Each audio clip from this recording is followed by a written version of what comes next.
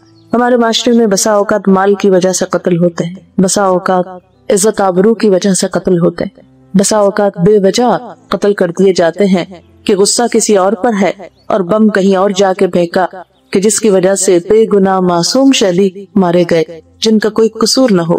اور پھر آپ دیکھیے کہ ہم نے ہندو سے یہ ملک جو الگ لیا تھا، کس لیے؟ اس کا نام کیا رکھا؟ اسلامی جمہوریہ پاکستان۔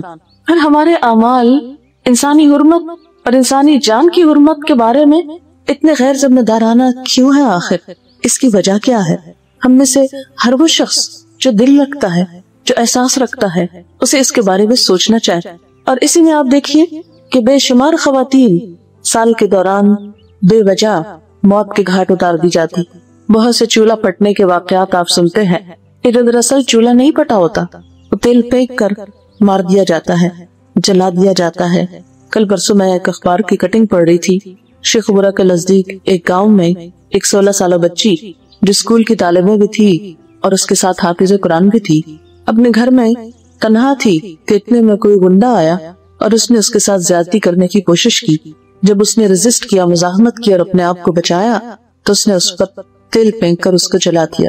جلی ہوئی حالت میں ہسپتال کے اندر آہیں بھرتی رہی، دلدوز چیخیں مارتی رہی، اور کسی طرح اس نے اخبار کے ایک کالم نویس کو خط لکھا اور اس میں بہت سی فریادیں کہ جنہیں پڑھ کر آنسو کنٹرول نہیں کر سکتا انسان، اور اس نے مجرم کا نام بھی لکھا اس بچی نے کہ تو اس کو پہچانتی تھی، سب کچھ بتایا۔ لیکن ہسپتال میں وہ کراتی ہوئی مر بھی گئی، اور جب بعد میں پتا چلا کہ اس ہسپتال سے اس کا ریکارڈ، اس کے کاغذات، اس کی بیماری، اس کی موت، سب کچھ غائب کر دیا گیا۔ یہ سب کچھ کیا ہماری بے حسی کی علامت نہیں ہے؟ انسان تو جانوروں سے بھی گر گیا کہ جب وہ اس قسم کی حرکات کرتا ہے۔ پھر اسی طرح بے شمار واقعات۔ آج ہی مجھے کسی نے لکھ کر بھیجا کہ انہوں نے اپنے فرسٹ کزن کا واقعہ لکھا کہ وہ اچانک جل گیا، اور اس جلنے نے اس کے اوپر اتنا شدید نفسیاتی اثر ڈالا کہ جب وہ زخم ہیل بھی ہو گئے تو بعد میں وہ ہر وقت کہتا تھا میں جل رہا ہوں، میں جل رہا ہوں، یعنی اس کو جلنے کا جو خوف تھا وہ اس کے دماغ سے نہیں جاتا۔ تو ماں باپ بھی اس سے تنگ ہو گئے، انہوں نے ایک اپارٹمنٹ لے لیا اس کو الگ سے کہ جس میں اس نے ایک دن خودکشی کر لی۔ اس میں سے لکھا ہوا تھا کہ کیا والدین تک بھی اتنے سنگ دل اور ظالم ہو سکتے ہیں؟ اس میں سے لکھا ہوا تھا کہ کیا والدین تک بھی اتنے سنگ دل اور ظالم ہو سکتے ہیں کہ ان کو اپنے بچوں کی چیخیں اور آہیں اور درد اور دکھ محسوس نہ ہو؟ تو واقعی انسان سوچنے پہ مجبور ہوتا ہے۔ آپ نے دیکھا ہوگا کہ جانور بھی جب بچے پیدا کرتے ہیں، جوڑا بنتے ہیں، چڑیا گھر بناتے ہیں، انڈے دیتے ہیں، تو آپ نے دیکھا ہوگا کہ دونوں ساتھ ساتھ رہتے ہیں، باری باری ان انڈوں میں بیٹھتے ہیں، اور جب بچے نکل آتے ہیں تو ان کی خوراک بھی مل جل کر لاتے ہیں، اور وہ دونوں الگ نہیں ہوتے جب تک کہ بچے اپنے پاؤں پہ کھڑے نہیں ہو جاتے، خود کو سنبھال نہیں لیتے، خود اڑنے کے قابل نہیں ہو جاتے، وہ ایک دوسرے کو نہیں چھوڑتے ان بچوں کی خاطر۔ لیکن آج ہمارے معاشرے میں بے شمار واقعات کہ صرف انا کا مسئلہ بنا کر بچوں کی زندگی اب تک داؤ پہ لگا دی جاتی ہے۔ طلاق کا ریٹ بڑھتا چلا جا رہا ہے، معصوم جانوں کی فکر نہیں۔ بسا اوقات چھوٹے چھوٹے واقعات، چھوٹی چھوٹی چیز کو انا کا مسئلہ بنا کر، بے صبری کا ثبوت دے کر، بسا اوقات شوہر کی طرف سے ایسی زیادتی ہوتی ہے، بعض اوقات عورت کی طرف سے، کیونکہ دونوں انسان ہوتے ہیں، فرشتے تو دنیا میں نہیں اتارے گئے، انسان ہی رکھے گئے ہیں۔ لیکن میں سوچتی ہوں جب ایسے واقعات سنتی اور پڑھتی ہوں تو دل کڑتا ہے کہ انسان کیوں اتنا بے حس ہوتا چلا جا رہا ہے، کہ یہ جیسے قرآن پاک میں آتا ہے نا، ثم رددناہ اسفل سافلین، پھر ہم نے اسے سب نچلوں سے نچلا کر دیا۔ یعنی انسان جب اپنی انسانیت سے نیچے اترتا ہے تو وہ جانوروں سے بھی بدتر ہو جاتا ہے، ان سے بھی نیچے اتر جاتا ہے، کہ جانور بھی اپنے بچوں کی خاطر اکٹھے رہتے ہیں، لیکن انسانوں میں بسا اوقات چھوٹی چھوٹی باتیں بچوں کی زندگیوں کو جہنم بنا دیتی۔ تو بات یہ ہو رہی تھی کہ جان کی حرمت، محرم اس بات کا تقاضا کرتا ہے کہ انسان جان کی حرمت اور جان کی قدر و قیمت جانے، جان کے بعد دوسرے کے مال کی قدر و قیمت، دوسرے کی مال کی حفاظت، کیونکہ مال کی حفاظت یہ بھی ضروری ہے، اور کسی کا مال ہم پہ حرام ہے اور اس کی حرمت آپ صلی اللہ علیہ وسلم نے بہت تاکید کے ساتھ بتائی، حتیٰ کہ اسلام میں چوری کرنے والے کا ہاتھ کاٹنے کا حکم ہے کہ ہاتھ کاٹ دیا جائے جو چوری کرے، خواہ وہ مرد ہو یا عورت ہو۔ پھر اسی طرح ہم دیکھتے ہیں کہ عزت و آبرو کی حرمت جو سب سے سستی ہو کر رہ گئی ہے۔ ایک مسلمان دوسرے مسلمان کا جب مذاق اڑاتا ہے تو وہ اس کی عزت و آبرو پر حملہ آور ہوتا ہے۔ کسی کا مذاق اڑانا، کسی کے برے نام رکھنا، یہ دوسرے کی عزت کو پامال کرنا ہے۔ مومن کی پہچان کیا بتائی گئی؟ نبی صلی اللہ علیہ وسلم نے فرمایا المسلم من سلم المسلمون من لسانہ و یدہ، مسلمان تو وہ ہوتا ہے جس کے ہاتھ اور زبان سے دوسرے مسلمان محفوظ رہے، یعنی مسلم ہونے کا سرٹیفکیٹ تو اس کو ملتا ہے کہ جس کی زبان سے کسی کو تکلیف نہ پہنچے اور جس کے ہاتھ سے کسی کو تکلیف نہ پہنچے۔ پھر آپ صلی اللہ علیہ وسلم نے کیا فرمایا کہ تم میں سے کوئی شخص مومن نہیں ہو سکتا جب تک کہ وہ اپنے مومن بھائی کے لیے وہ نہ چاہے جو وہ اپنے لیے چاہتا ہے۔ کیا ہم اپنے لیے چاہتے ہیں کہ کوئی ہمارا مذاق اڑائے؟ کیا ہم اپنے لیے چاہتے ہیں کہ کوئی ہم کو برے نام سے یاد کرے؟ کیا ہم اپنے لیے چاہتے ہیں کہ کوئی ہم پہ ہنسے؟ ہم چاہتے ہیں کہ کوئی ہماری بے عزتی کرے؟ ہم چاہتے ہیں کہ کوئی ہمیں بھری محفلوں میں رسوا کرے؟ اپنے لیے ہم کبھی نہیں چاہیں گے۔ لیکن ایسا کیوں ہے کہ ہم دوسروں کی عزت و حرمت کا لحاظ اور پاس نہیں رکھتے؟ غیبت کیوں حرام کی گئی؟ بہتان لگانا، الزام لگانا کیوں حرام قرار پایا؟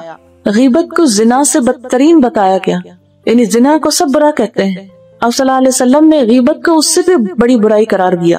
لیکن بہت سے لوگ جو بظاہر پاک دامن کہلاتے ہیں لیکن اس بات کا لحاظ نہیں رکھتے کہ وہ اپنی نجی مجلسوں میں بیٹھ کر، اپنے کلوز سرکلز میں بیٹھ کر کس کس کا مذاق اڑاتے ہیں، کس کس کی برائی کرتے ہیں، کس کس کو بے وجہ تنقید کا نشانہ بناتے ہیں۔ نبی صلی اللہ علیہ وسلم سے جب غیبت کی تعریف پوچھی گئی کہ غیبت کیا ہوتی ہے تو آپ نے فرمایا ذکرک اخاک بما یکرہ، تمہارا اپنے بھائی کا ذکر اس انداز میں کرنا کہ وہ سنے تو ناپسند کرے، جو اس کو اچھا نہ لگے۔ بسا اوقات ہم کسی کے سامنے تو بہت خوش آمد کرتے، بہت اچھی طرح آپا کہہ کے پکاریں گے، باجی کہیں گے، کچھ اور بولیں گے، لیکن پیچھے اس انداز سے نام لیتے ہیں کہ اگر کوئی شخص سنے تو دوبارہ ہماری شکل نہ دیکھے۔ بعض اوقات ایک مجلس میں کچھ لوگ بیٹھے ہوتے ہیں، بہت اچھی طرح ایک دوسرے سے بات کرتے ہیں، بظاہر بہت کائنڈ اور بہت کیئرنگ نظر آتے ہیں، لیکن جو ہی ان میں سے ایک اٹھتا ہے تو سارے ہاتھ دھو کے اس کے پیچھے پڑ جاتے ہیں اور ہر قسم کی برائیاں اس میں سے چن کر اس کو بدنام کرنے کی کوشش کرتے ہیں۔ تو کوئی بھی ایسی چیز کہ جو کسی کی ذات کے بارے میں، کسی کی شکل و صورت کے بارے میں، کسی کے جسمانی سائز کے بارے میں، کسی کے حال حلیے اور لباس کے بارے میں ناگوار انداز میں کی جائے، یہ سب کچھ غیبت میں شمار ہوتا ہے اور اس کو حرام قرار دیا گیا ہے۔ ایک شخص نے آپ صلی اللہ علیہ وسلم سے پوچھا کہ اگر وہ بات اس شخص کے اندر ہو، یعنی میں سچ کہہ رہا ہوں کہ وہ شخص ہے ہی ایسا، یعنی ایک عیب اگر کسی کے اندر ہے تو یہ بھی برائی ہوگی؟ آپ نے فرمایا کہ ہاں یہی تو غیبت ہے، اور اگر وہ نہیں تو تم اس پر بہتان لگا رہے ہو، جو اس سے بھی زیادہ شدید بات ہے۔ بہتان لگانے سے انسان کی زندگی بھر کی نیکیاں برباد ہو سکتی ہیں۔ نبی صلی اللہ علیہ وسلم نے فرمایا کسی شخص کے جھوٹا ہونے کے لیے اتنا ہی کافی ہے کہ وہ ہر سنی سنائی بات کو آگے بیان کر دے۔ اگر کسی کے بارے میں کوئی بات سنی ہے تو بغیر تحقیق کے آگے کرنی شروع کر دے اور اس کو اس طرح بیان کرے گویا کہ وہ واقعہ بالکل سچ ہے۔ پھر اسی طرح قرآن پاک میں ہمیں یہ تعلیم دی گئی کہ یا ایھا الذین آمنوا اذا جاءکم فاسق بنبأ فتبینوا ان تصیبوا قوما بجہالۃ فتصبحوا علی ما فعلتم نادمین۔ اے لوگو جو ایمان لائے ہو، جب کوئی فاسق تمہارے پاس کوئی خبر لے کر آئے تو اس کی تحقیق کر لیا کرو، کہیں ایسا نہ ہو کہ لا علمی میں تم کسی قوم پر جا پڑو، حملہ آور ہو جاؤ، پھر اپنے کیے پہ تم پشیمان ہو۔ یعنی کوئی ایسی بات اس وقت تک زبان سے نہیں نکالنی چاہیے، کسی کے خلاف ایسی کوئی کارروائی نہیں کرنی چاہیے کہ جب تک انسان اس کی تحقیق نہ کر لے، اور خاص طور پر ایسی بات کہ جس سے کسی پر الزام آ رہا ہو۔ مثلا آپ کے پاس کوئی شخص آیا، اس نے کسی کے بارے میں کوئی ناروا بات کی، مثلا ناروا باتوں میں کیا، تم جانتے ہو ملا شخص اتنا بڑا غلط کر گیا، کہتے اچھا کر گیا، کوئی تحقیق نہیں کرتے، کچھ نہیں پوچھتے،